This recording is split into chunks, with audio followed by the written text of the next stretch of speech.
नमस्कार बच्चों, स्वागत है आप सभी का करंट अफेयर्स इन 10 में। और कैसे हैं गाइस आप लोग। चलिए आज हम बात करेंगे फिर से बहुत ही इंपॉर्टेंट करंट अफेयर के एमसीक्यूज के ऊपर, जो आपके आने वाले अपकमिंग एग्जाम में देखने को बन सकता है। मात्र 10 मिनट में हम प्रयास करेंगे ज़्यादा से ज़्यादा चीज़ों को समझने का।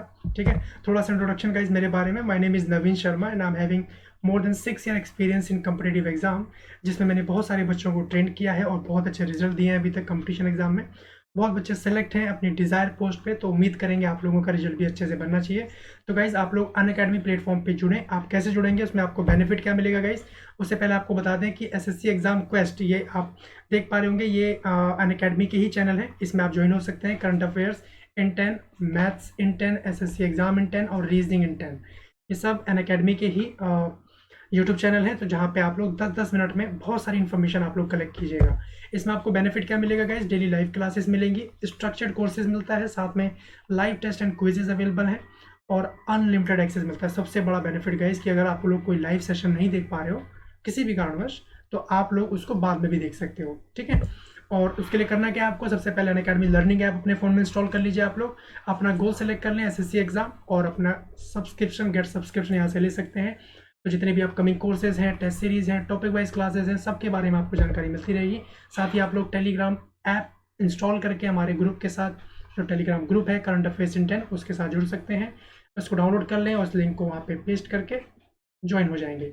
तो जितनी लेटेस्ट अपडेट है, अपकमिंग वीडियोस हैं, सबके बारे में आपको जानकारी मिलती रहेगी। साथ ही आपको बता दें कि एसएससी एग्जाम सब्सक्रिप्शन के बारे में 1 month, 3 month, 6 month, 12 month and 24 month आप देख पा रहे होंगे। 7200, 6000, 4800 रुपीज़ ये प्राइस मेंशन है। आप मेरा ये रेफरल कोड यूज़ कर लीजिएगा, लाइव एन के, है ना, लाइव एन के। तो इसमें आप लोगों को 10% डिस्काउंट मिल जाएगा इंस्टेंट। तो ये प्राइस रिड्यूस होके हो जाएगा 6480 रुपीज़, और 12 मंथ के लिए 5400। I would suggest to being educator कि आप लोग 24 मंथ तक के लिए, कहीं ना कहीं गाइस कंपटीशन एग्जाम की तैयारी में समय लगता है, और 1 और 3 मंथ में तो तैयारी होना बड़ा मुश्किल है, पॉसिबल नहीं हो पाता है। 12 मंथ की सब्सक्रिप्शन के साथ में आप लोग कई एग्जाम को टारगेट कर सकते हैं, चाहे सीजीएल हो, सीएचएसएल, एमटीएस, है ना, सीपीयूएसआई, एसएससी के संदर्भ में जो एग्जाम कंडक्ट होते हैं, तमाम एग्जाम में करंट अफेयर हो गया, बाकी के जो सेगमेंट है, मैथमेटिक्स, रीजनिंग, इंग्लिश, ये सारे सब्जेक्ट आप लोग यहाँ पे कवर कीजिएगा। तो चलिए स्टार्ट करते हैं। पहला क्वेश्चन आप लोगों के सामने है कि निम्नलिखित में से किस देश ने उड़ीसा और पश्चिम बंगाल से टकराने वाले चक्रवात का नाम अम्फान रखा है। किस देश ने, देखिए अभी चर्चा में आएगा, काफी नुकसान हुआ है, कुछ लोग मारे भी गए हैं इसमें। Which of the following countries has named Amphan after the cyclone which hit Orissa and West Bengal. तो क्या नाम रखा गया गाइस, किसने रखा है नाम, थाईलैंड ने। थाईलैंड ने नाम सोचा है उड़ीसा और पश्चिम बंगाल से टकराने वाले चक्रवात का नाम अम्फान, थाईलैंड ने रखा है। और इस चक्रवात का नाम अम्फान थाईलैंड ने 16 साल पहले ही रख दिया था गाइस। और ये चक्रवात 1999 के उड़ीसा चक्रवात के बाद से बंगाल की खाड़ी में आने वाला पहला उष्ण कटिबंधीय चक्रवात है। अभी उष्ण कटिबंधीय क्या है गाइस, ये कंसेप्ट है कि इसको हम समझेंगे ज्योग्राफी सेक्शन में, बट फिलहाल ये ध्यान रखें कि ये चक्रवात जो है उड़ीसा के चक्रवात के बाद बंगाल की खाड़ी में आने वाला पहला उष्ण कटिबंधीय चक्रवात है। और नाम किसने रखा है अम्फान, थाईलैंड ने, ध्यान रखिएगा गाइस। नेक्स्ट देखते हैं, निम्नलिखित में से विश्व स्वास्थ्य संगठन डब्ल्यूएचओ के कार्यकारी बोर्ड के अध्यक्ष के रूप में किसे चुना गया है। Who among the following has been elected as the chairman of executive board of the World Health Organization? किसको चुना गया है गाइस, बहुत इंपॉर्टेंट क्वेश्चन, डॉक्टर हर्षवर्धन जी को चुना गया है।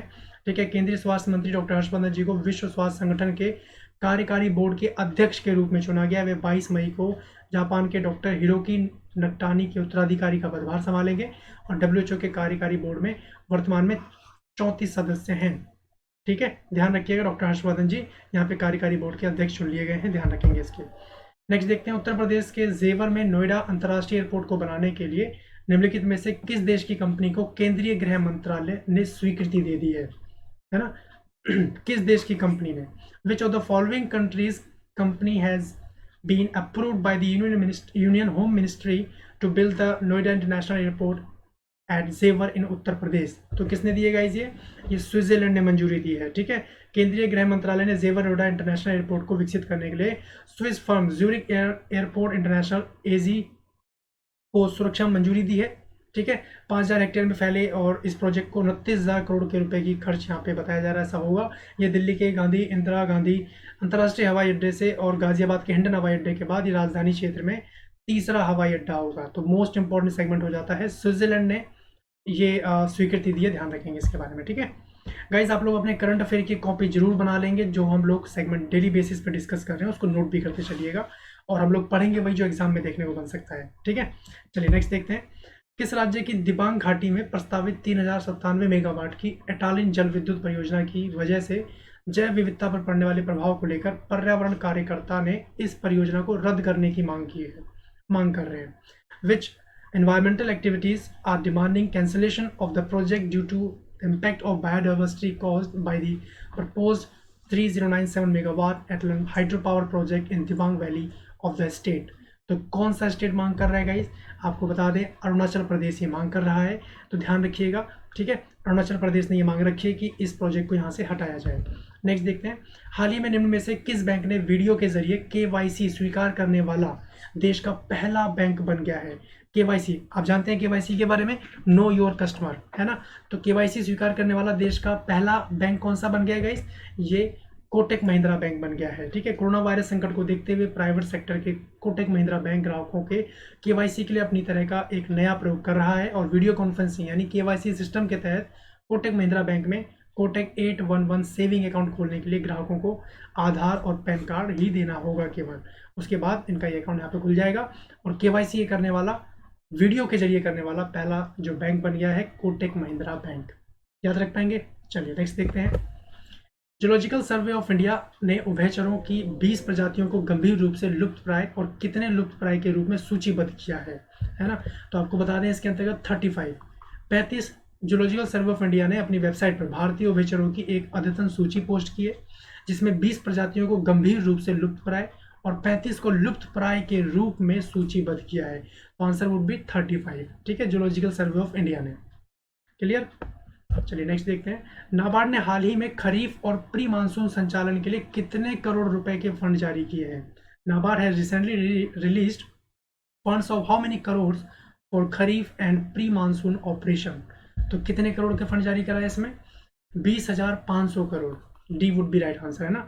National bank of agriculture and rural development NABARD ने 20,500 करोड़ रुपए जारी किए और ये फंड सहकारी बैंकों और क्षेत्रीय ग्रामीण बैंकों के लिए फ्रंट लोडिंग संसाधनों के रूप में कार्य करेगा। नाबार्ड के संदर्भ में एक प्रश्न और देखने को बनता है, कौन सी पंचवर्षीय योजना में इसको शुरू किया गया था। तो ध्यान रखेंगे 6th 5 ईयर प्लान में इसको लॉन्च किया गया था। ठीक है, 6th 5 ईयर प्लान जब चला था तब इसको लॉन्च किया गया था, ध्यान रखिएगा इसके बारे में। नेक्स्ट देखते हैं, हाल ही में किस देश ने फलस्तीनी शरणार्थियों के लिए आर्थिक सहायता का योगदान किया है। Recently which country has contributed financial assistance of Palestine refugees. तो किसने किया है गाइस, ये जाहिर सी बात है भारत ने किया। फिलिस्तीनी शरणार्थियों के लिए काम कर रहे संयुक्त राष्ट्र एजेंसी ने भारत के इस योगदान की सराहना की और विशेषकर तब जब दुनिया महामारी संकट से जूझ रही है।